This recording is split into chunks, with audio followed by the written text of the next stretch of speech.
Hai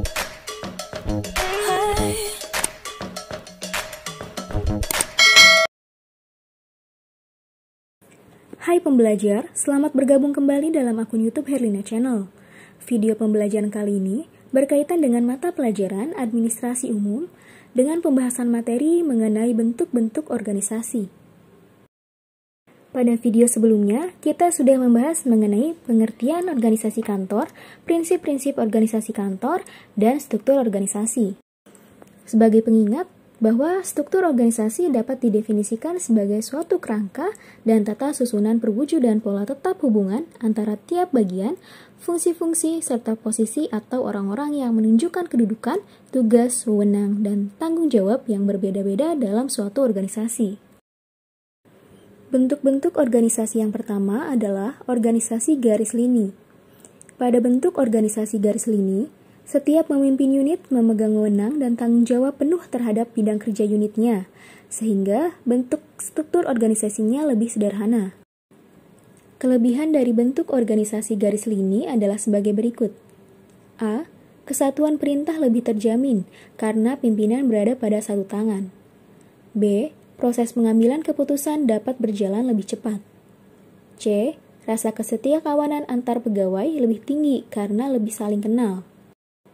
Sementara itu, kekurangan dari bentuk organisasi garis lini adalah sebagai berikut. A. Seluruh organisasi sangat bergantung pada satu orang. Jika pimpinan tidak mampu memimpin kelangsungan organisasi, maka organisasi tersebut dapat terancam jatuh atau bahkan hancur. B. Biasanya pimpinan cenderung otoriter. C. Pegawai lebih sulit untuk berkembang. Yang kedua, organisasi garis dan staf. Dalam bentuk ini, unit-unit organisasi disusun menurut bentuk lurus, tetapi pada unit pimpinan ditambah tenaga staf sebagai tenaga ahli yang bertugas memberikan bantuan-bantuan keahlian kepada pimpinan organisasi. Kelebihan dari bentuk organisasi garis dan staf antara lain: A. Memudahkan untuk pengambilan keputusan yang tepat karena adanya staf ahli. B. Cocok digunakan untuk organisasi besar yang memiliki tugas dan tujuan yang luas. C. Lebih mudah untuk menerapkan konsep the right man on the right place. Sedangkan kekurangan organisasi garis dan staf adalah: A. Kesetiakawanan antar pegawai sulit dibina karena luasnya organisasi, sehingga karyawan tidak saling mengenal. B. Koordinasi sulit dilakukan karena rumitnya susunan organisasi.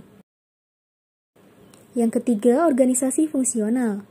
Pada organisasi fungsional, seorang pemimpin tidak mempunyai bawahan yang jelas. Hal ini karena setiap pimpinan berwenang memberikan perintah kepada setiap bawahan jika ada hubungannya dengan fungsi pimpinan tersebut.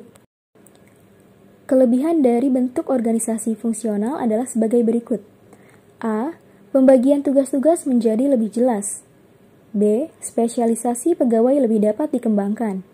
C. Spesialisasi pegawai dapat dimanfaatkan lebih maksimal karena masing-masing fungsi dipegang oleh orang yang ahli dalam bidangnya.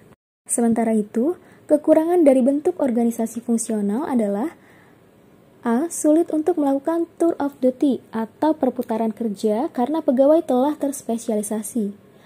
B. Para pegawai lebih mementingkan spesialisasinya sehingga sulit melakukan koordinasi. C. Tidak ada kesatuan perintah karena pegawai dapat menerima perintah dari beberapa atasan yang sama-sama memiliki kekuasaan. Sekian video pembelajaran kita kali ini, semoga bermanfaat untuk kalian semua. Wahai pembelajar, jangan lupa kunjungi video pembelajaran lainnya di akun YouTube Herlina Channel. Tetap semangat dan jangan pantang menyerah.